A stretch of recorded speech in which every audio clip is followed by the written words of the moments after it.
Assalamualaikum warahmatullahi wabarakatuh.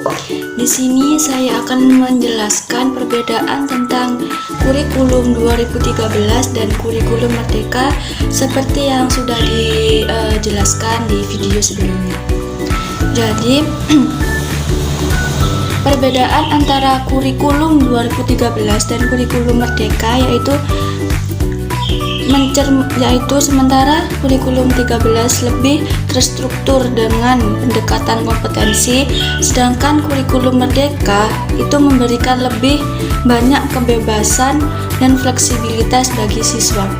Masing-masing memiliki tujuan dan karakteristiknya sendiri dan pilihan antara keduanya itu tergantung pada kebutuhan dan visi pendidikan yang diinginkan bagi para siswa Indonesia. Kemudian, pendidikan adalah fondasi pembangunan suatu bangsa Indonesia sebagai negara yang terus berkembang mengalami perubahan dalam sistem pendidikan. Dua kurikulum yang menjadi sorotan adalah kurikulum 2013 dan kurikulum Merdeka yang sudah dijelaskan itu. Kemudian di sini ada beberapa perbedaannya, yaitu dalam bentuk fokus dan pendekatan. Pada kurikulum 2013 ini menekankan pada pembelajaran berbasis kompetensi dengan pendekatan saintifik. Tujuannya yaitu adalah mengembangkan kemampuan peserta didik secara holistik, meliputi aspek kognitif, afektif, dan psikomotorik.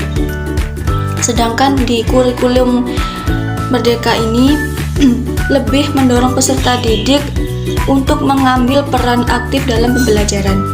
Pendekatan ini membebaskan siswa untuk memilih cara dan gaya belajar yang paling sesuai dengan kebutuhan mereka. Kemudian yang kedua yaitu fleksibilitas dalam pembelajaran. Pada kurikulum 2013 ini meskipun mengusung pendekatan saintifik, kurikulum 2013 ini masih memiliki batasan dalam struktur dan waktu pembelajaran di sekolah.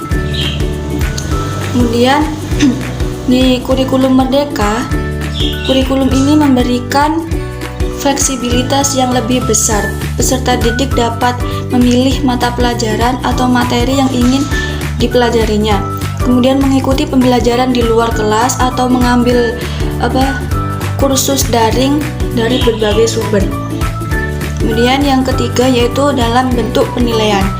Pada kurikulum 2013 ini penilaiannya masih cenderung mengacu pada ujian tertulis dan tes standar. Dan pada kurikulum Merdeka, penilaian dalam kurikulum ini lebih variatif dan mengakomodasi berbagai bentuk pembelajaran.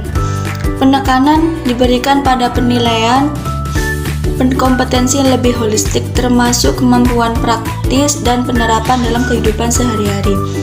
Dan yang keempat yaitu dalam bentuk dampak terhadap guru. Pada kurikulum 2013, guru memiliki peran yang sangat penting dalam proses pembelajaran untuk membimbing peserta didik dan menguasai kompetensi tertentu sesuai dengan kurikulum tersebut. Kemudian dari kurikulum Merdeka, guru menjadi fasilitator dalam mendukung peserta didik dalam memilih jalur pembelajaran. Dan ini itu memerlukan penyesuaian peran guru dari yang keempat yaitu dampak terhadap guru. Pada kurikulum 2013, guru memiliki peran yang penting dalam membimbing peserta didik untuk menguasai kompetensi tertentu sesuai dengan kurikulumnya. Dan pada kurikulum Merdeka itu guru menjadi fasilitator dalam mendukung peserta didik dalam memilih jalur pembelajaran. Dan ini itu memerlukan penyesuaian peran guru dari instruksi ke arah bimbingan. Kemudian yang berikutnya yaitu ada dengan bentuk pendekatan holistik. Pada kurikulum 2013, meskipun menekankan kompetensi, pada kurikulum ini itu masih memiliki struktur pembelajaran yang terfragmentasi antara mata pelajaran.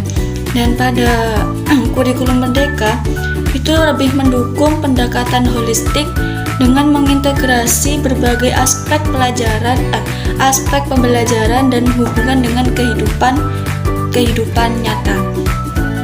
Yang berikutnya, yang terakhir yaitu ada akses dan partisipasi.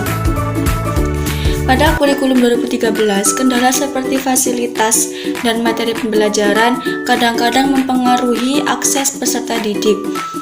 Kemudian yang di kurikulum Merdeka ini berupaya untuk memberikan kesempatan yang lebih besar untuk peserta didik agar bisa mengakses pembelajaran, termasuk melalui platform daring atau melalui pembelajaran secara daring. Mungkin cukup sekian dari presentasi ini, kurang lebihnya mohon maaf. Assalamualaikum warahmatullahi wabarakatuh.